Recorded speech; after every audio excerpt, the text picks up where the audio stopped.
지방에 잠깐 다녀올 일이 있었습니다. 근데 오가는 길에 또 같은 곳에서 좀 잠깐 들녘을 보니까 들녘이 벌써 누렇게 다 변했어요. 벼가 다 고개를 숙였습니다. 곧 추수를 해야 될 것 같습니다. 그 광경을 보니까 제가 농사를 지은 것도 아닌데 참 기분이 흐뭇하고 좋았어요. 왜냐하면 이 농사가 얼마나 힘들고 또 어려운지를 알기 때문에 아마 그런 생각이 들었나 봐요.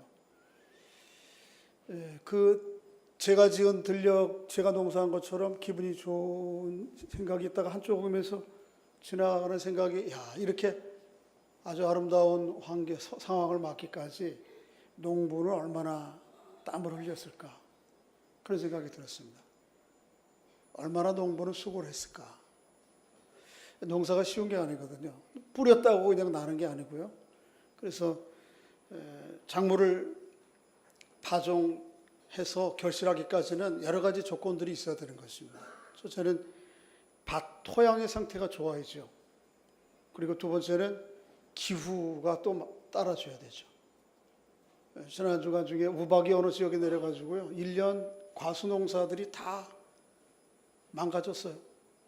1년 내내 기후가 알맞게 따라줘야 되고, 세 번째는 농부가 아주 성실하게 수고의 땀을 흘려야지만, 이 세 가지 요소 가운데 어느 것 하나가 빠져도 이 풍성한 결실을 거두기가 어려운 것이죠. 오늘 본문 말씀 가운데에는 농사에 비유해서 예수님께서 하신 말씀이 있습니다. 흔히 씨 뿌리는 비유, 그렇게 이야기하기도 하는데요. 씨 뿌리는 비유를 통해서 예수님께서 우리에게 말씀하시고자 하는 바가 무엇인지 오늘 말씀을 통해 좀 살펴보겠습니다. 오늘 본문을 먼저 본격적으로 우리가 들어가서 말씀의 의미들을 찾기 전에 먼저 이 복음서에는, 새 복음서에는 비유가 많이 나옵니다. 그 비유 중에 누가복음에 오늘 처음 나오는 비유가 오늘 본문이에요. 비유라고 이름이 붙어진 비유가 한 30개 되고요. 비유라고 하는 명칭은 안 붙어 있지만 비유의 표현들이 한 17개에서 19개, 학자들에 따라서는 그래서 45개에서 한 49개 정도의 비유가 이 세 복음서에 나옵니다. 마태, 마가, 누가복음에. 근데 이 비유들이 다 얘기하는 내용들이 조금씩은 다르지만, 그러나 거의 모든 비유가 아주 그 저변에 중요한 한 주제를 계속 다루고 있습니다. 그 한 주제가 뭐냐 하면 오늘 10절에 나와요. 한번 읽어보겠습니다. 10절, 9절 10절 읽어보겠습니다. 9절 10절 시작. 제자들이 이 비유의 뜻을 모르니 이르시되 하나님 나라의 비밀을 아는 것이 너에게는 허락되었으나 다른 사람에게는 비유로 하나니 이는 그들로 보아도 보지 못하고 들어도 깨닫지 못하게 하리. 모든 비유를 통해서 예수님께서 말씀하시고자 하는 말씀의 주제가 한 가지 있어요. 그게 뭐죠? 하나님 나라입니다. 10절에 보면 이르시되 하나님의 비밀을 아는 것이 너에게는 허락되었으나, 이 비유를 통해서 뭘 얘기하려고 그러세요? 하나님 나라의 비밀을 이야기하려고 그러시는 거예요. 이것만 아니고 이후에 나오는 모든 비유에도 거의 그 맥이 이 하나님 나라에 다 있어요. 오늘 누가복음이라고 하는 성경 자체에서 볼 때에도 이 하나님 나라에 대한 이야기들이 이제 본격적으로 전개되는 거예요. 하나님 나라가 뭐 오늘 본문이 있기 이전에는 한 번도 안 나오느냐, 그것은 아니에요. 1절부터 7절까지 하나님 나라라고 하는 용어가 3번 나옵니다. 그렇지만 8절부터 24절까지는 하나님 나라가 27번 나와요. 분량으로는 2배밖에 안 되는데 횟수로는 10배 가까이 나오는 거예요. 모든 복음서가 그렇지만 이 누가복음도 전반부 1장부터 7장까지는 예수님은 과연 어떤 분이신가 라고 하는 이 질문에 대한 대답을 써가고 있어요. 예수님은 과연 누구신가? 사람들이 나를 누구라 하느냐? 너희는 나를 누구라 하느냐? 이 질문에 대해서 대답해요. 왜 예수님께서 여러 가지 기적과 이사들을 베푸시거든요. 근데 그렇게 하는 목적이 뭐냐면 예수가 어떤 분이신가를 드러내기 위한 거예요. 근데 후반부에서는 달라요. 후반부는 그 예수님이 어떤 일을 하시는가, 어떤 일을 하시는가에 초점이 맞춰져요. 예수님이 하시려고 하는 일이 뭐예요? 앞에 하나님 나라의 이야기와 결부해 볼 때 예수님께서는 결국 뭐 하려고 하는 거예요? 8절부터 27절까지 하나님 나라가 1절부터 7절까지 3번 나왔던 것이 몇 번 나온다고요? 27번. 10배나 나오는 이유는 하나님 나라는 예수님께서 하시고자 하는 것은 하나님 나라를 말씀하시고 하나님 나라를 보여주시고 하나님의 나라가 이 땅에 왔다고 하는 것을 확증해 주시는 일이에요. 그 결정적인 최종적인 하이라이트가 뭐냐 하면 십자가의 죽으심과 부활이지만, 그러나 그 전체적인 맥락은 하나님 나라를 말씀하시려고 하는 거예요. 하나님의 나라가 뭔가, 하나님의 나라가 어떻게 이루어지는가, 이거는 조금 더 이후에 살펴보고, 하나님의 나라가 뭔가, 저를 보세요. 하나님 나라가 뭐예요?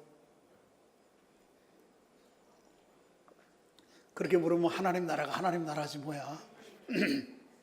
마태복음은 그것을 또 하나님 나라를 한자로 풀어서 뭐라고 했어요? 천국 얘기했어요. 천국 같은 거예요. 하나님 나라. 하나님 나라는 이런 것입니다. 자, 나라 하면 한 나라, 우리나라를 예를 들어 봐요. 이 나라를 얘기할 때 이 나라를 구성하는 가장 기본적인 3가지 요소가 있습니다. 첫째가 뭐가 있어야 돼요? 이 나라가 되려면 땅이 있어야지. 땅, 영토, 그죠? 그래서 우리 대한민국은 뭐예요? 한반도와 부속도서 그렇게 돼 있잖아요. 땅이 있어야 돼요. 두 번째는 백성들이 있어야지. 백성. 우리가 독도에 굳이 사람들을 이주시켜서 주민등록을 거기에 갖게 하고 살게 하는 이유는 무엇입니까?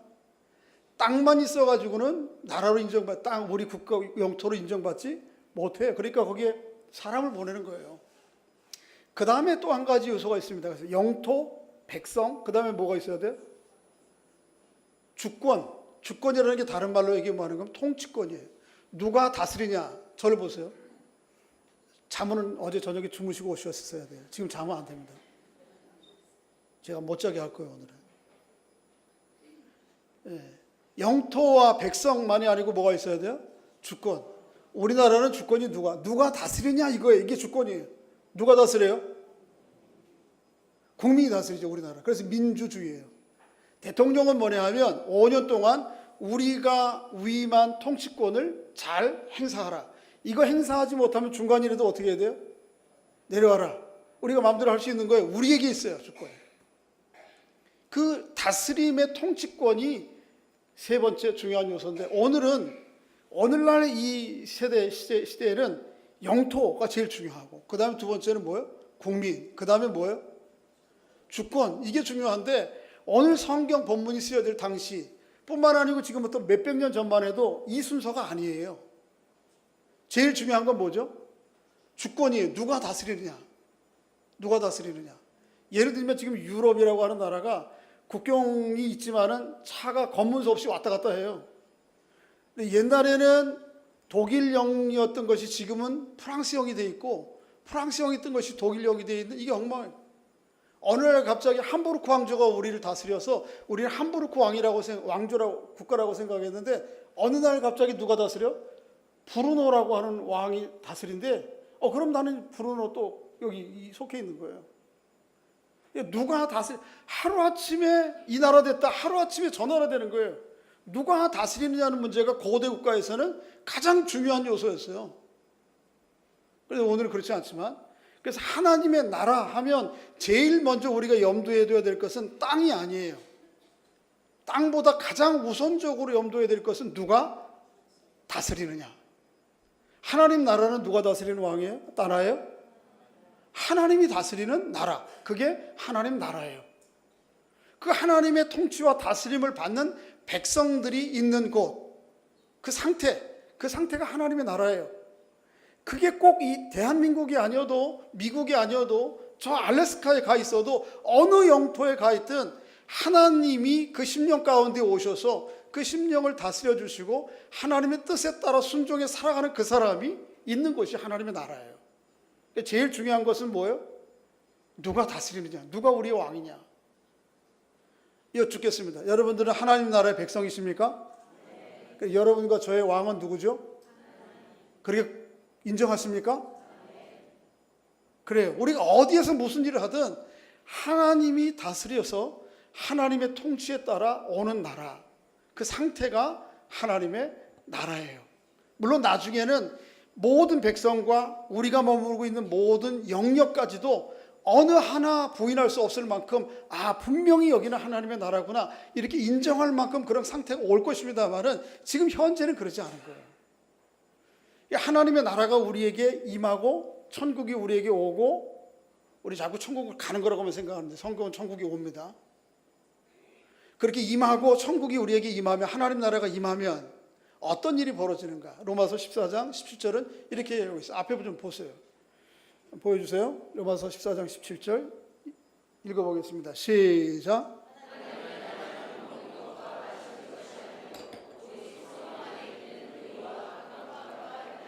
하나님의 나라를 자꾸 우리는 이 영토, 물질적인 개념, 또 아니면 물건, 이런 개념으로 생각해요. 그래서 하나님의 나라 그러면 아주 먹는 게 차고 넘치고 그냥 기름지어가지고 막 이런 걸 먼저 생각하는데, 그것도 무시할 거 아니에요. 그것도 중요한 요소예요, 나중에는.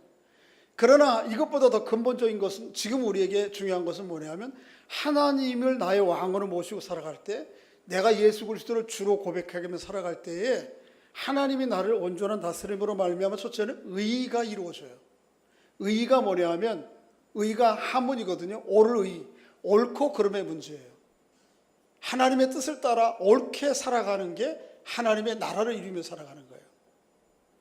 그런데 이 옳고 그름의 문제만이 있는 게 아니에요. 이 의에는 이 법정적인 의미만 아니고 관계적인 의미의 용어예요. 의라고 하는 말은. 예를 들면 이런 것이에요. 저를 보세요. 저하고 우리 아이들 사이에 관계가 있을 때 제가 아버지 노릇을 제대로 해주고 제 자녀들이 저에게 자녀 노릇을 제대로 해주는 이 상태가 의예요. 남편과 아내가 남편 몫을 제대로 해주고 아내는 아내 몫을 제대로 해주는 거, 이게 의예요. 한 왕과 백성 사이에 왕은 왕으로서의 덕을 베풀고 백성은 백성으로서의 자기 의무를 다하는 것, 이게 의예요.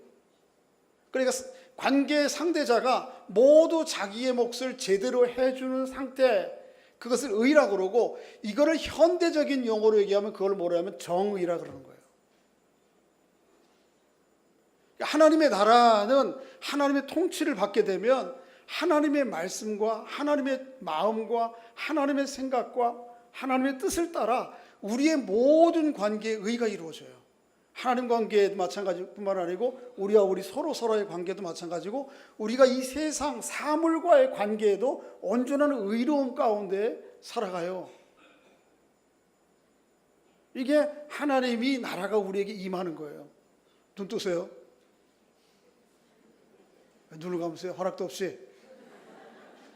두 번째는 이 하나님의 모든 관계에 의가 이루어질 때 거기에 뭐가 일어나요? 평강이 있어요. 다른 말로 오늘날로 얘기하면 그게 뭐예요? 평화예요. 왕은 왕으로서, 백성은 백성으로서 자기 몫을 다해주고, 너는 너로서, 나는 나로서, 아버지는 아버지로서, 자녀는 자녀로서, 회사의 오너는 오너로서, 종업원은 종업원으로서 자기 몫을 제대로 해줄 때에 그 의로움이 일어날 때 거기에 정말 샬롬, 평화가 있는 거예요. 평강이. 거짓된 평화 말고요. 옛날에 로마의 제국주의가 그 철권과 권력과 힘을 가지고 모든 나라들을 조용하게, 전쟁이 없는 나라로 만들어진, 그래서 억압에 눌려서 전쟁, 지금 저 북한 봐요. 북한에 소요가 있어요, 없어요? 여러분, 북한에 데모했다는 얘기 들어봤어요, 안 들어봤어요? 없어요. 거기 그런 거 일어났다가는 하여튼 쥐도 새도 없이 하여튼 대포알로 다. 우리나라는 왜 이렇게 시끄러워요? 그렇게 생각하면 저 북한 봐라 얼마나 평화로우냐. 아니에요. 그 가짜 평화예요. 그런데 하나님 자기의 관계들을 제대로 몫을 해줄 때 의가 일어나고, 그것이 확장이 되면 거기에 평화가 있고요. 이 평화의 상태가 점점점 커지면 거기에 뭐가 있어요? 희락이 있어요. 기쁨이 있어요. 행복이 있어요. 그러니까 여기 의와 평강과 희락은 오늘날의 용어로 얘기하면 의는 정의고, 평강은 뭐예요? 평화고, 희락은 뭐예요? 기쁨과 행복이에요. 그러니까 하나님의 말씀을 제대로 따라 살아갈 때, 하나님의 통치가 우리에게 임할 때 이런 일이 벌어지는 거예요. 여러분과 제 안에 이런 하나님의 의로움과 평강과 희락, 정의와 평화와 기쁨이 넘치는 은혜가 있기를 주의 이름으로 축복합니다. 여러분 가정에도 이런 일이 일어나야죠. 그죠? 우리 모두가 살아가는 삶의 영역이 그리스도인의 삶의 영역의 모든 속에서 이런 일이 벌어져야죠. 그러면 그게 하나님의 나라가 이미 임한 거예요. 이루어진 거예요. 어떻게 하나님의 나라가 이루어지는지 오늘 본문을 통해서 조금 더 살펴보도록 하겠습니다. 하나님의 나라는 첫째는요, 하나님의 말씀을 통해 이루어집니다. 자, 엔터 쳐주세요. 어떻게 쳐진다고요? 한번 읽어보겠습니다. 시작. 뭘 통해서요? 11절을 한번 읽어보겠습니다. 11절. 하나님 나라가 어떻게 이루어지는지. 시작. 이 비유는 이러하니라. 씨는 하나님의 말씀이요. 저를 보세요. 씨 뿌리는 비유를 이야기하시는 거예요. 농부가 씨를 뿌리러 나가서 씨를 던집니다. 그런데 어떤 씨는 어디에 떨어졌어요? 길가에. 또 길가에 떨어진 씨는 눈에 딱 띄니까 새들이 날아가다가 금방 먹어버린 거예요.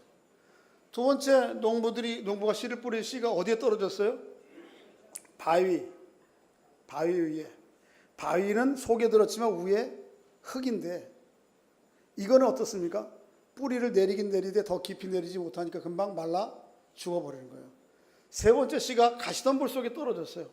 씨를 내리고 발아에서 성장하기는 하는데 이 가시들이 덮고 있으니까 더 이상 자라지 못하는 거예요. 마지막 씨, 네 번째 씨만이 좋은 땅에 심겨져서 제대로 씨를 내리고 뿌리를 내리고 자라서 열매 맺는 거예요. 이게 비유예요. 근데 이 씨가 뭐냐는 거예요. 이 씨. 그 씨를 오늘 보면 11절에서는 뭐라고 얘기하고 있어요? 하나님의 말씀이다. 저를 보세요. 이 하나님의 말씀이다 그러면 이 하나님의 말씀의 씨가 이 성경 전체가 다 하나님의 말씀이잖아요. 물론 이 모든 성경의 씨가 우리의 마음의 밭에 심겨지는 것도 얘기하지만 더 궁극적으로는 하나님 나라와 관련해서 얘기할 때는 이 씨는 여러 씨를 얘기하는 게 아니에요. 하나의 씨를 얘기하는 거예요. 하나의 씨. 이 말씀이라고 하는 로고스라고 하는 헬라어인데 이 로고스는 당시에 우리가 얘기하는 복음, 유앙겔리온이라고 하는 복음과 동일 언어예요.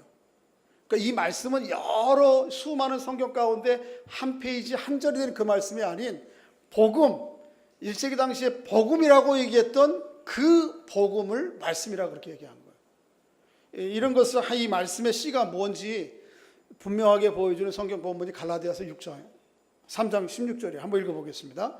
앞에 시작. 이 약속들은 아브라함과 그 자손들에게 말씀하신 것이다. 여럿을 가리켜 그 자손들이라 하지 아니하고 오직 한 사람을 가리켜 내 자손이라 하셨으니 곧 그리스도. 이 번역이 잘못됐어요. 한국어 번역이. 그래서 제가 일부러 이 말씀하신 것이 여럿을 가리켜 그 자손이라, 그런데 이 자손이 아니고 이게 원래는 씨라는 뜻이에요. 씨. 스페르마라고 하는. 근데 여러 자손들, 여러 씨들을 얘기하는 게 아니에요. 여러 말씀들을 얘기하는 게 아니에요. 한 말씀을 얘기하는 거예요. 하지 아니하고 오직 한 사람을 가리켜 내 씨라, 내 자손이라 하였으니 곧 누구라? 예수 그리스도라. 그러니까 오늘 본문에 나오는 이 씨는 뭘 얘기하는 거예요? 예수 그리스도라고 하는 씨예요. 예수 그리스도를 여러분과 제가 이 밭에다가 심고 이게 자라고 열매 맺는 것을 가르치는 거예요. 여기에 뭐 좋은 말씀, 꼭 기독교가 아니더라도 불경에도 있고 다른 종교에도 있고 다른 철학 속에 있는 착하게 살아라, 이 말씀, 이런 비슷한 말씀이 수도 없이 많거든요. 그런 말씀을 얘기하는 게 아니고 단 한 말씀, 뭐예요? 단 한 씨, 그게 뭐예요? 예수 그리스도. 아직도 눈을 감고 계신 분이 계시나요? 제가 이름을 적고 있어요. 여기다 하나씩. 밥 사주려고 점심에. 그러니까 뭐냐 하면 하나님의 나라는 뭘 이루어져요? 예수 그리스도의 십자가의 구속의 은혜와 부활의 복음을 깨달은 사람을 통해서 그 사람 심령 안에서 시작돼요. 여러분과 제가 예수 그리스도의 십자가의 구속의 은혜와 부활의 영광을 마음에 품고 그 예수 그리스도를 내 안에서도 내가 그 구속의 은혜를 깨닫고 누리고 그 부활의 생명의 은혜를 누리며 살아가는 은총이 있기를 주의 이름으로 축복합니다. 하나님의 말씀은 다른 방식으로 오지 않아요. 때로는 우리 중에 어떤 분들은 하나님의 나라가 아주 놀랍고 기적적인 물리적인 방식으로 온다고 생각해요. 예를 들면 이런 거예요. 로마 제국이 얼마나 대단했어요, 당시에. 이 본문 당시에. 이 로마 제국이 앞에 철병거를 앞세우고 아주 백마탄 사람들, 아주 정예의 군사들을 이끌고 한 성을 입성하듯이 하나님의 나라가 그렇게 오는 것으로 생각하는 분이 계세요. 그렇지 않아요. 그렇게 오지 않고 어떻게? 예수 그리스도의 십자가 부활의 복음의 은혜를 깨달은 사람, 그 사람의 삶 가운데에서 나중에 이어지는 말씀입니다만 아주 조금씩 드러나요. 예수님의 나라가, 하나님의 나라가 이 갑작스럽게 물리적으로 기적적으로 오지 않는다라고 하는 것을 예수님의 사역 초기부터 보여줘요. 예수님께서 공생애를 시작할 때 40일 동안 금식하신 후에 누구에게 유혹을 받죠? 사단에게 유혹을 받습니다. 마귀에게. 그 유혹의 핵심이 뭐예요? 하나님의 나라를 한순간에 잃어버려라, 이 얘기예요. 어떤 유혹이었죠? 뭐를 만들으라고? 40일 동안 굶었는데 이 돌을, 떡을 만들어 먹을 능력이 예수님께 있어요, 없어요? 있어요. 근데 이게 단번에 잃어버리라는 거예요. 이 얘기는 자기 배만 채우라는 얘기가 아니고 당시의 모든 세상의 가장 큰 문제 가운데 하나가 뭐예요? 먹는 문제예요. 오늘 우리에게도 마찬가지고. 이 먹는 문제 한 단번에 해결해 봐라. 그러면 어떻게 해요? 세상 모든 사람들이 너를 왕으로 섬길 것이다. 그렇다잖아요. 그런 능력도 있고. 예수님이 그렇게 하세요, 안 하세요? 안 하세요. 두 번째가 뭐예요? 성전에서 뛰어내려라. 그러면 천사가 내 발을 받들어서 다치지 않게 할 것이다. 그러면 그 광경을 모든 성전 순례자들이 보면 너를 하루아침에 메시아로 모실 것이다. 종교적인 왕이 될 것이다. 그 얘기예요. 하셨어요, 안 하셨어요? 세 번째가 뭐예요? 천하만국의 권세와 영광을 보여주면서 나한테 한 번만 절해라. 그러면 이 천하만국 모든 나라를 너에게 어떻게 할 것이다? 줄 것이다, 한순간에. 이 하나님의 나라를 이루려고 하는 것이 예수님의 목적인데 이걸 한순간에 이룰 수 있는 거예요. 예수님이 하세요, 안 하세요? 이런 기적적인 물리적인 놀라운 방식으로는 사람이 변하는 게 아니에요. 그게 아니기 때문에 정말 놀라운 방법은 뭐냐면 말씀이신 예수 그리스도의 십자가 부활의 능력이 그 안에서 싹 튀고 생명으로 그 안에 존재부터 바뀌어지는 거지 사람의 기적 보고 사람 변화시키는 거 아니에요. 하나님 나라는 어떻게 오죠? 하나님 나라는 그런 방식으로 오는 것이 아니에요. 예수님께서 이 땅에 계시는 동안 여러 가지 기적과 병 고침, 귀신 내어 쫓음 이런 거 하셨어요. 왜 하셨는지 아세요? 예수님이 누군가를 보여주기 위한 일종의 시위, 일종의 설명으로, 일종의 보여짐으로 그렇게 하셨어요. 하셨지만 예수님 당시에 있는 모든 병자를 고친 게 아니에요. 귀신을 다 내쫓은 게 아니에요. 오로지 제한적으로 어떻게 당신이 누구신가를 보여주고 드러내는 한도 하에서 그걸 보여주시는 거예요.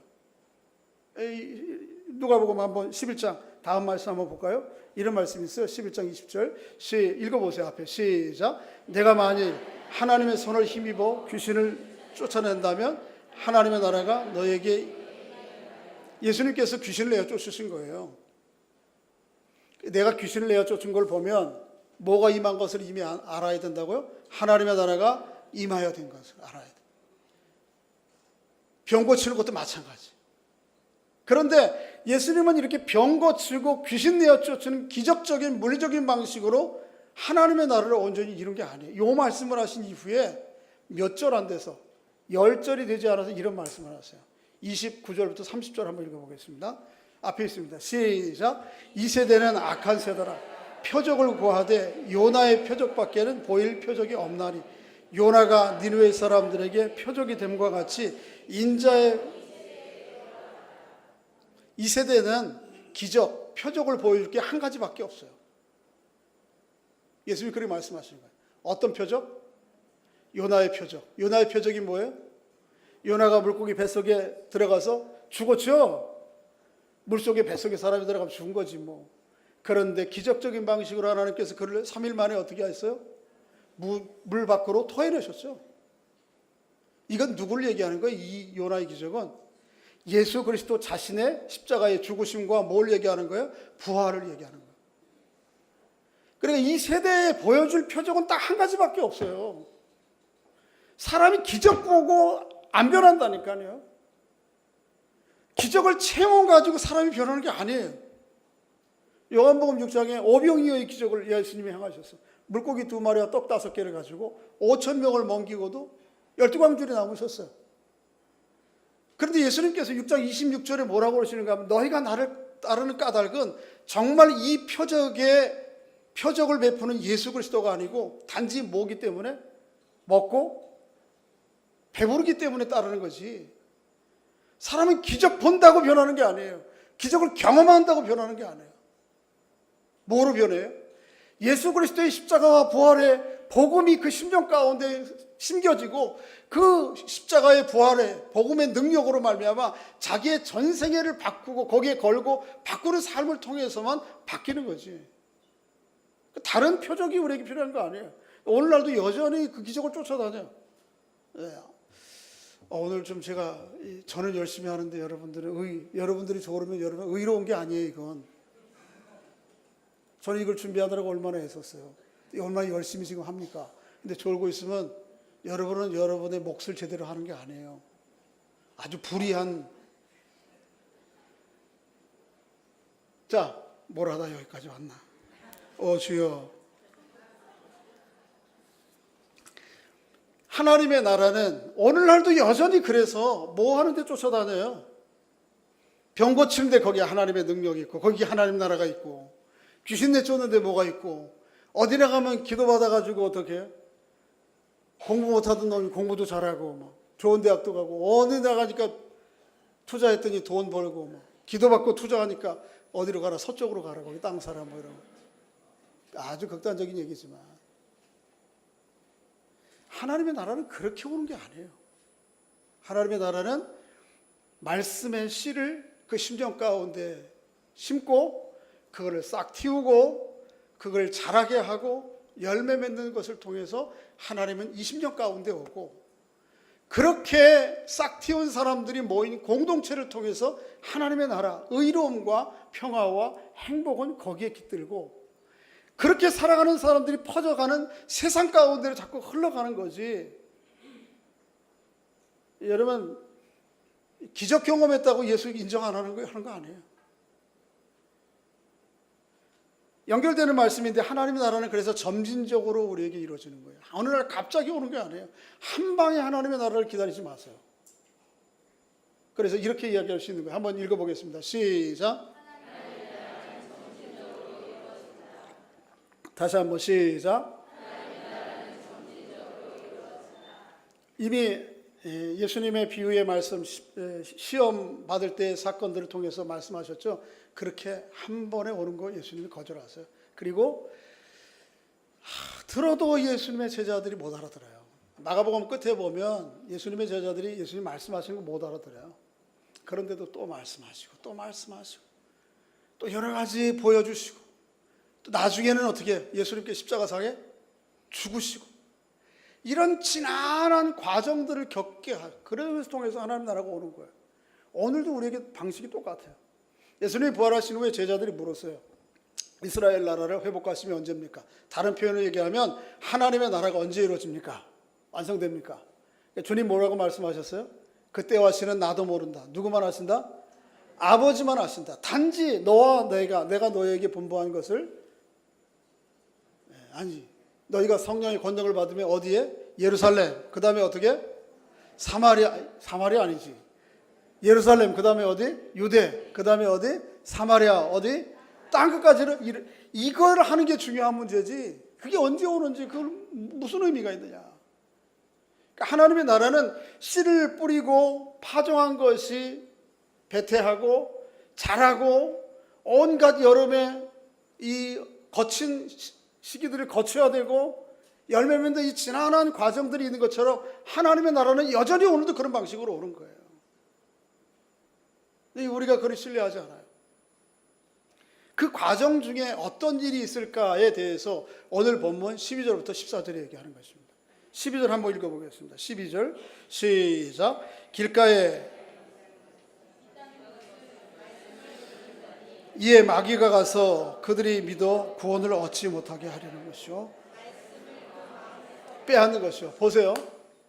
하나님의 나라가 이 땅에 오고 이것이 이루어지는 것을 제일 반대하는 존재는 누구예요? 마귀예요. 이 마귀가 이 복음 예수 그리스도의 말씀이 세상에 떨어지는 것을, 이것을 받아서 자라고 열매 맺게 하는 것을 가장 싫어해요. 그래서 이걸 못하도록 사탄 마귀가 먹어버리는 거예요. 이게 뭘 얘기해요? 오늘 이 시대에 모든 매스컴, 또 모든 가르침, 이런 것들이 복음과 얼마나 반대에 서 있는지 몰라요. 물론 좋은 것도 있어요. 그래서 예를 들면 우리 어르신들과 저까지도 포함될지 몰라요. 저희들은 예수 믿기가 참 편했던 시대예요. 어떤 측면에서 그러냐 하면 이 예수 믿을 환경이 조성이 돼 있었어요. 예를 들면 경제적으로 어렵고 삶이 힘들고 어려울 때에 아주 우리의 존재 속에서 하나님에 대한, 그게 누군지 모르지만 절대자에 대한 기다림과 갈망들이 우리 안에 있단 말이에요.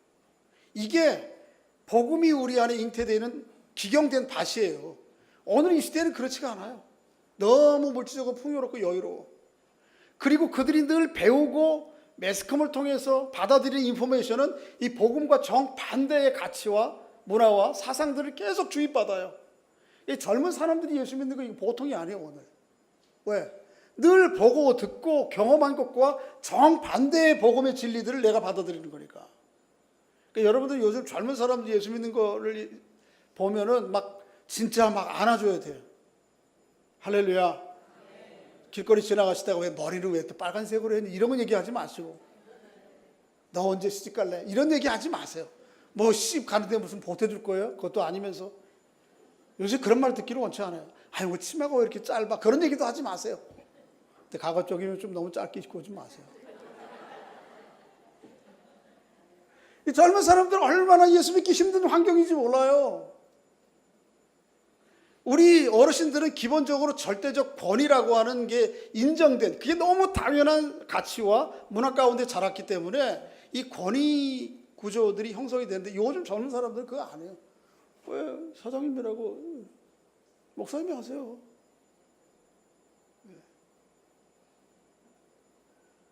그러니 얼마나 힘들어요, 예수 믿기가. 이 기본적인 구조가, 내적인 구조도 안 돼 있고 외적인 환경도 예수 믿는 것과 정반대 상황인데 어디까지 자꾸 이렇게 엉뚱한 데 가는 거예요. 그렇게 이 시대에는 여러 가지 잘못된 사상과 가치와 문화를 가지고 복음, 예수 그리스도의 십자가 부활의 복음, 이 씨를 마음에 심는 것을 내버려 두질 않아요. 이걸 다 뺏어가. 그냥 말도 안 되는 소리, 아이 그런 거 실은 죽었어, 만든 신이야, 뭐 이런 거 아주 그게 광고판에다가 하고 다닌다니까요. 두 번째가 뭐예요? 두 번째 방해가 무엇입니까? 저항이 12절이죠 13절이죠 시작. 바위에 있다는 것을 말씀을 들을 때 기쁨으로 받으나 뿌리가 없어 잠시 있다가 시련을 당할 때 배반하. 이 복음을 듣긴 들었는데 그것을 마음의 삶 가운데 존재 속 깊은 속에 놓고 이거를 싹 틔우고 자라게 하려고 하니까 삶에 뭐가 와요? 시련이 와요. 여러 가지. 이게 내가 잘못한, 내가 실수한 잘못 시련도 있지만 이 세상 가운데는 내 실수와 내 의도와는 전혀 상관없이 오는 시련들이 우리에게 참 많습니다. 그렇죠? 어느 날 갑자기 와서 왜 내 차를 들이받아요?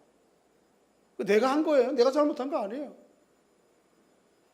어느 날 갑자기 왜 이렇게 집값이 올라요? 너무너무 힘들었지만 평가기가 내가 한 거예요. 내가 잘못한 거예요. 그럼에도 불구하고 내가 실수와 잘못한 시련만이 아니고 온갖 삶에 오는 시련들을 사람들에게 공급해요. 그렇게 함으로 인해서 뭐래요? 살아계신 하나님의 존재를 부정하게 만드는 거예요. 이게 뭐예요? 이게 그거예요. 세 번째는 어떤 거예요? 14절. 14절 한번 읽어보겠습니다. 14절 시작.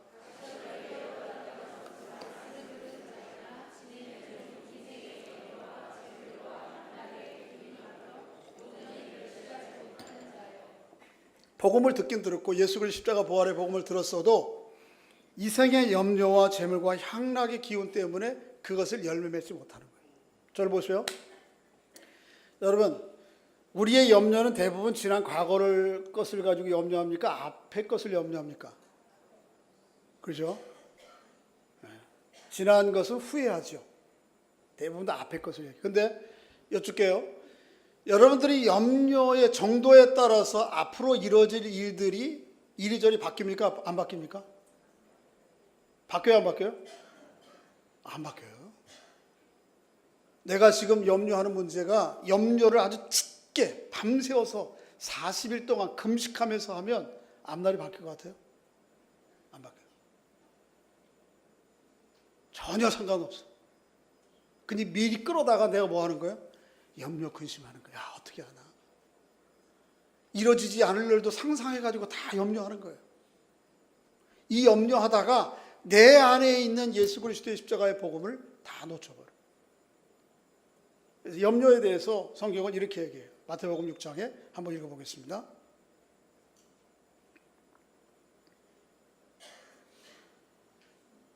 시작. 너희 중에 누가 염려함으로 그 길을 한 차라도 더할 수 있겠냐. 오늘 있다가 내일 아궁이에 던지시는 들풀도 하나님이 이렇게 입히시거든 하물며 너일 거거든. 믿음이 작은 자들아, 그러므로 염려하여 이르기를 무엇을 먹을까, 무엇을 마실까, 무엇을 입을까.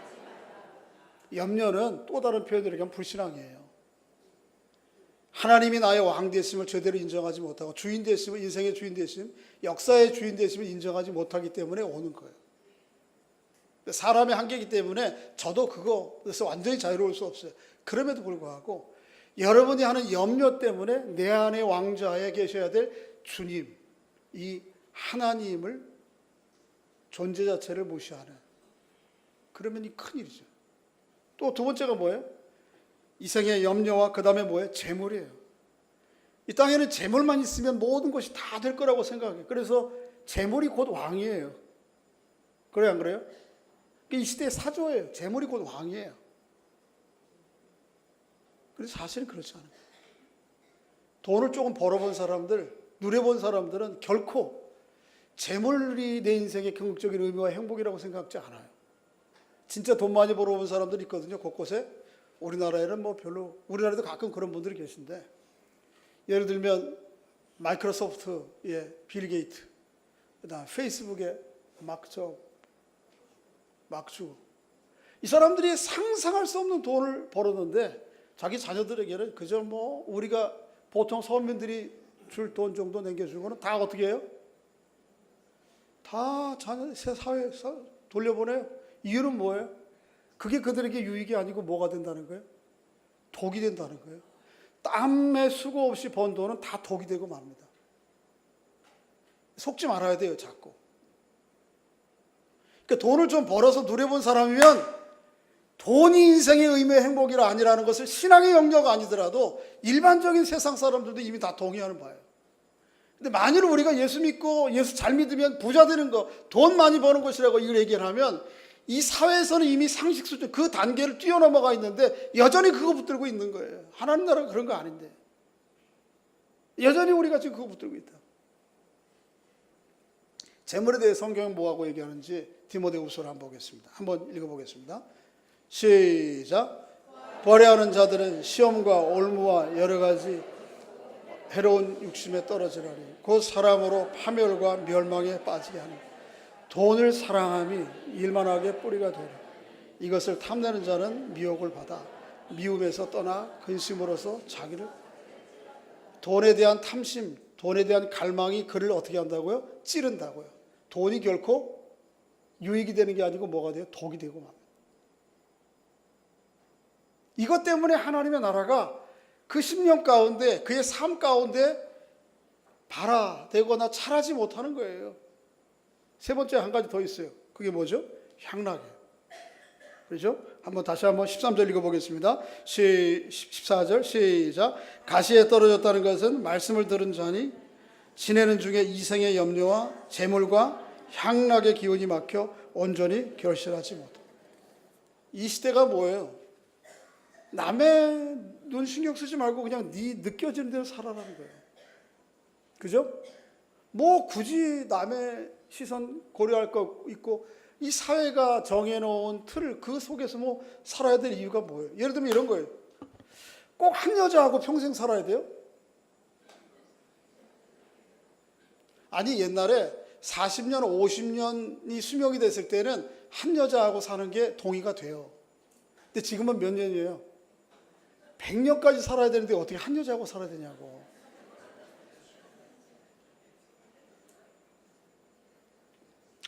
그래서 저도 한번 좀 생각해 보려고 이런 말을 하면 큰일이에요.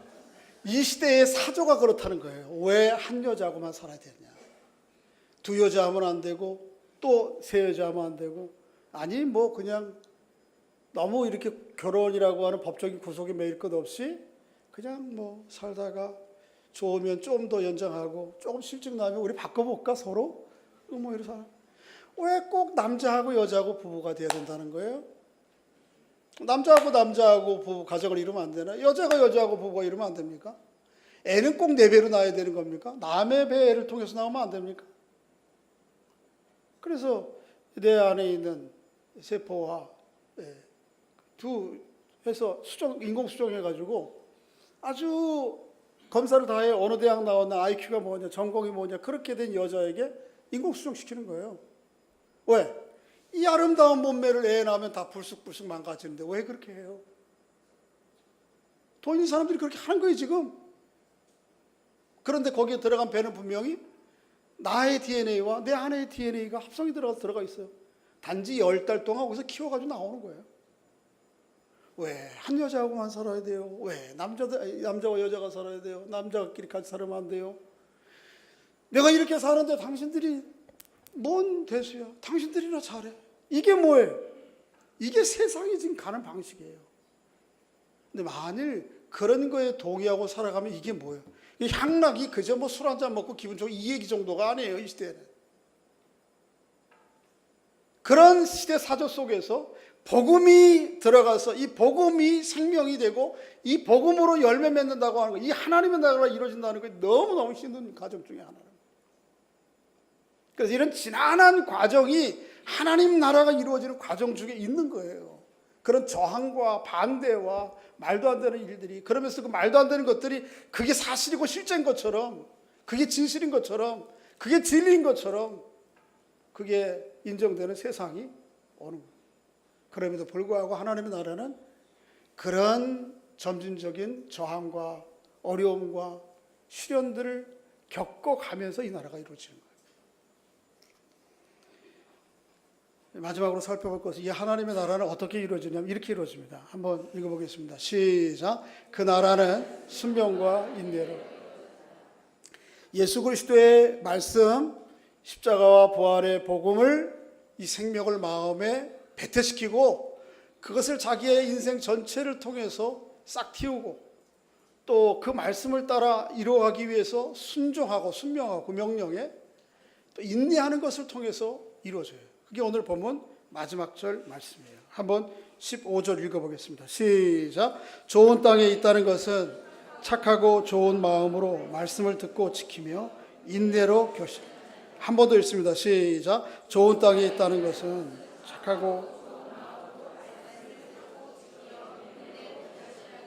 하나님의 복음의 말씀을 들은 자들이 좋은 마음으로, 착한 마음으로, 착하고 좋은 마음을 단지 이 윤리도덕적으로 성품적으로 온유한 마음, 착한 사람, 그런 걸 얘기하는 건 아니에요. 사실 그것보다 더 근본적인 의미들이 있어요. 예를 들어 히브리서 한번 보세요. 히브리서 읽어보겠습니다. 앞에 히브리서 10장 9절 19절과 22절에 이렇게 기록되어 있어요. 읽어보겠습니다. 시작. 그러므로 형제들아, 우리가 예수의 피를 힘입어 성수에 들어갈 담력을 얻었다. 우리가 마음의 뿌림을 받아 악한 양심으로부터 벗어나 몸은 맑은 물로 씻음을 받았어. 참 마음과 온전한 믿음으로 하나. 착한 마음은요, 마음 공부한다고 되는 게 아니에요. 이 시대에 여기저기에서 마음 공부들이 많아요. 그래서 마음 훈련, 명상, 요가, 착하게 내가 착한 마음을 먹어야지. 내가 오늘은 양보를 할 것이라.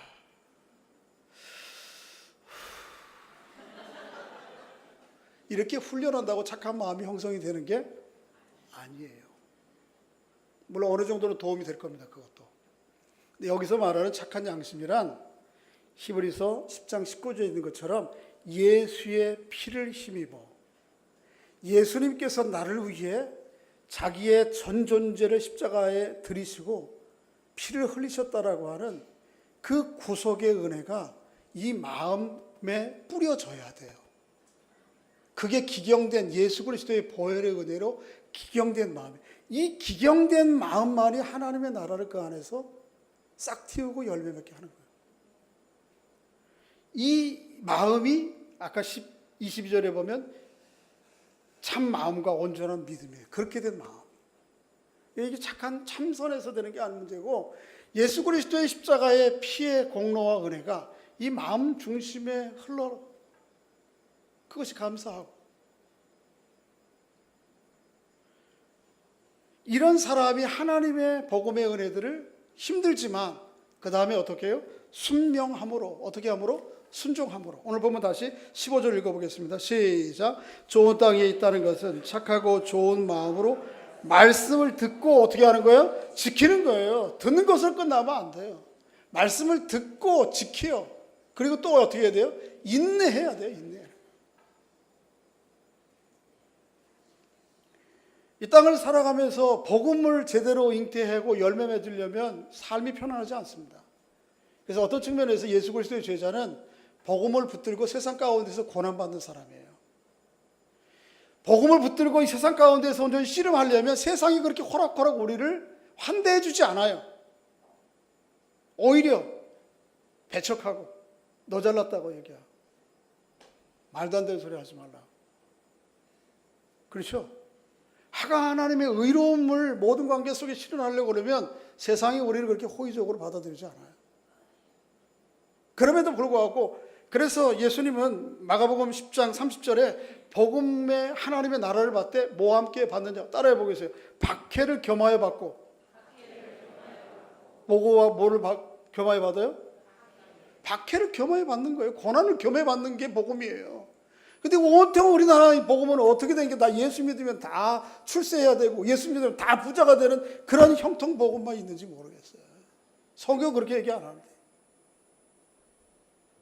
정말 우리가 복음 가지고 살려면 은혜 가지고 살려면 이 제자는 이 복음을 붙들고 세상 가운데서 고난받는 사람이에요. 고난받을 수 있는 상황에 그런 구조밖에 지금 없는 거예요. 그렇지만 그럼에도 불구하고 어떻게 해야 돼요? 우리가 인내해야 되는 거예요. 이게 그럴 때 하나님의 나라가 여기에 꼽히는 것이고 그렇게 살아가는 사람의 삶의 영역 가운데 꼽히는 것이죠. 로마서에 보면 이런 말씀이 있어요. 로마서 1장 5장 1절부터 4절까지 한번 읽어보겠습니다. 시작. 그러므로 우리가 믿음으로 의롭다 하심을 받아 우리 주 예수 그리스도로 말미암아 하나님과 화평을 또한 그로 말미암아 우리가 믿음으로 서 있는 이 은혜에 들어감을 얻었으며 이미 얻은 거예요. 하나님의 영광을 바라고 즐거워합니다. 다만 이뿐 아니라 우리가 환난 중에도 즐거워. 이는 환난은 인내를, 인내는 연단을, 연단은 소망을 이루는 줄을. 이미 그 하나님의 나라의 기쁨을 누리고 있지만 그것만이 아니에요. 고난도 있어요. 그럼에도 불구하고 고난을 어떻게 해요? 인내함으로 소망 가지고 가는 거예요. 이제 말씀 맺겠습니다. 그런 말이 있어요. 한번 따라 보겠습니다. 나락은 농부의 발소리를 듣고 자란다. 나락은 벼의 지방 사투리예요. 그죠? 나락이 물 먹고 자라고 영양분 먹고 자라는 게 아니고 농부의 뭐를 듣고? 그건 뭐예요? 이 나락이 결실하기 위해서는 농부의 수고와 인내와 헌신이 얼마나 중요한 결정적인 요소인지를 우리에게 말해줍니다. 물론 씨예요, 씨. 하나님의 복음이에요, 복음.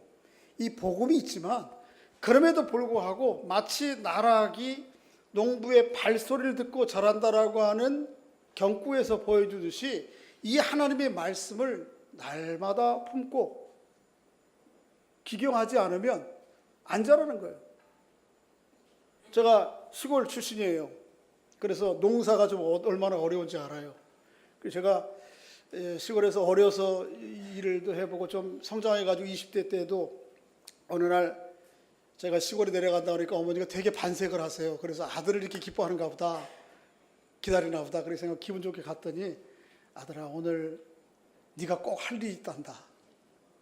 제가 한번 말씀드린 것 같은데 뭡니까? 그랬더니 팔촌 조카가 소농장을 크게 하는데, 소농장에 그 배설물 있잖아요. 그거를 다 모아놨는데, 이게 한여름 여름방학 때 제가 내려갔는데, 이 여름이 되면 촉촉 달라붙어 가지고 안 떠져요 이게. 그런데 그거를 퍼다가 저 위에 개간밭 산을 좀 이렇게 일구어 가지고 밭을 만들려고 그러는데, 거기다가 저 올려야 된다는 거예요, 리어카로. 근데 이게 어른 나이가 들지 못하니까 아들 20대 청년이 왔으니까 할 수 있잖아. 제가 그날 이렇게 마음에 먹었어요. 내가 빌어먹는 한이 있더라도 농사는 짓지 않는다. 너무너무 힘들어요. 제가 안경을 썼는데 이 안경 위로 땀이 하도 쏟아져서 이게 닦아내지를 못하겠어요. 이게 의미가 없어요, 닦아내는 게. 어르신들이 제가 놔두고 가면 이 어른들이 이걸 어떻게 끌어올려요. 그러니까 눈물 나 진짜. 이게 눈물인지 이게 땀인지 나도 힘들기도 하지만은 또 생각해 보니까 이거를 날마다 우리 어머니 아버지가 하고 있는 거예요. 또 어느 날 아침에 일어나 보니까 우리 어르신 아버님은 몸이 약해서 농사를 젊을 때 못하고 나이 들어가지고 조금 하셨어요. 자식 보내놓고 움직여야 되니까. 그런데 아침에 또 일어나 보면 아침 먹기 전에 아버님이 그 약골인 몸인 거 가지고요, 지게에다가 벌써 논 한 바퀴 다 돌고 오시는 거예요. 물고에 물이 너무 많지는 않은가 적지는 않은가 이거 다 보고 돌아오는 길에 뭐 하는 거예요? 소가 먹어야 될 꼴 좀 몇 개 비워가지고 허름하지만 이걸 지고 또 오는 거예요. 저는 이제 막 일어났는데 다 돌아보고 와서 그걸 지고 오시는 거예요. 농사 쉬운 거 아니에요. 그런데 하나님의 나라가 마치 그런 식으로 우리에게 전개되는 거예요. 여러분과 제 안에 내가 이 복음으로 사는 것이 이 기쁨과 감사와 참 하나님의 나라가 내 안에 있는 건가? 생명이 내 안에 있는 건가? 이런 회의와 의심이 들을 때가 있지만, 그럼에도 불구하고 이렇게 오는 거예요. 마치 작은 겨자씨 하나 심겨서 조금씩 자라고 성장하고 열매 맺고. 분명한 것은 주님께서 우리 안에 시작된 이 하나님의 귀한 역사들을 열매 맺게 하신다는 거죠. 오늘 본문 한번 보세요. 마지막으로 이 말씀 읽고 마치겠습니다. 10절, 8절 읽겠습니다. 8절 시작. 더러는 좋은 땅에 떨어짐에 나서 100배의 결실을 하였느니라. 이 말씀을 하시고 외치되 들을 귀 있는 자는. 이게 누구의 약속이에요? 하나님의 약속이에요. 우리 눈앞에 보이는 하나님의 나라, 하나님의 복음의 역사들이 이게 지난한 것 같고 이게 맞나? 이루어지는 거야? 그런 것 같지만, 그럼에도 불구하고 농부의 발걸음으로 한 걸음 한 걸음 걸어가다 보면 이런 날을 맞게 됩니다. 100배의 결실하는, 100배의 결실한 것 같은 하나님의 의로움이, 하나님의 평강이, 하나님의 기쁨이 나와 내 모든 삶의 영역, 그리고 세상 어느 곳 한 군데서도 그림자를 찾아볼 수 없는 물이 바다를 덮은 같이 여호와를 인정하는 하나님의 나라가 가득한 그 땅이 우리 앞에 있단 말이죠. 그걸 바라보면서 어떻게 하는 거예요? 오늘 다시 하나님의 말씀 순명하면서 인내하면서 가는 것이죠. 서로에게 축복해 주기 바랍니다. 농부의 발걸음으로 하나님 나라의 여정을 힘있게 걸어갑시다. 할렐루야. 기도하겠습니다. 아버지 하나님 감사합니다. 오늘 예배 가운데 하나님 나라를 씨 뿌리는 비유를 통해서 저에게 말씀해 주시니 감사합니다.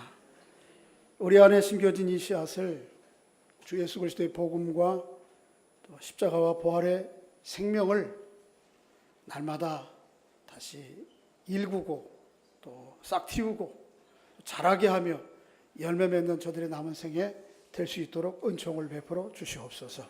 예수님의 이름으로 기도하옵나이다. 아멘.